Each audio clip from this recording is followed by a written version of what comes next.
Tak ramai yang tahu ada seorang mujahidah yang Rasulullah sendiri ramalkan akan syahid di laut.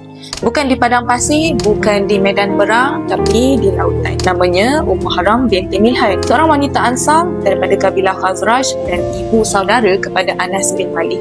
Sebab itulah baginda sering bertandang ke rumahnya. Suami pertama dan anaknya telah syahid di medan Uhud, dan suami kedua beliau adalah seorang panglima hebat bernama Ubadah bin Al-Syami yang telah menyertai perang Badar, Uhud, Khandaq, Khaybar, Hunain dan juga Tabuk, yang dikatakan Umar Al-Khattab setara dengan 1000 tentera. Satu hari, Rasulullah singgah dan tidur sebentar di rumah mereka.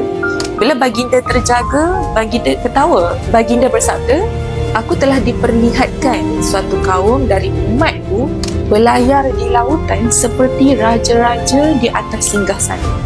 Ummu Haram pun berkata, "Ya Rasulullah, doakan agar aku tergolong dalam kalangan mereka." Dan Nabi bersabda, "Kamu termasuk dalam kalangan terawal bersama mereka." Doa itu termakbul, tapi bukan sebarang berjalan. Setelah Rasulullah wafat, umat Islam berkembang.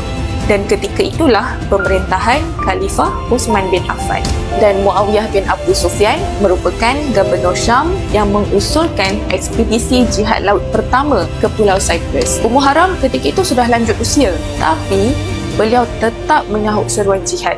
Beliau menaiki kapal bersama suaminya dan tentera Islam. Pasukan Muslim menang besar di Cyprus.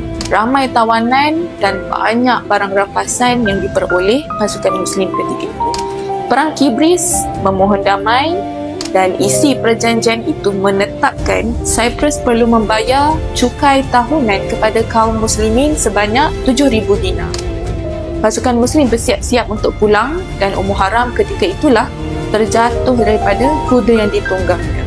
Lehernya patah dan beliau syahid seperti yang dilihat Nabi dalam mimpinya. Hari ini, jasadnya disemandikan di Cyprus. Sebuah masjid dibina di sisi kuburnya dikenali sebagai Hala Sultan Teki.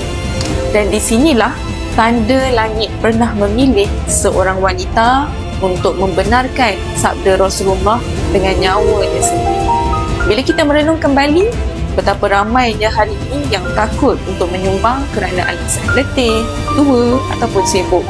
Tapi wanita ini, yakni Ummu Haram, beliau tidak menunggu diseru. Beliau mara ke medan hanya kerana satu mimpi dan doa Rasulullah.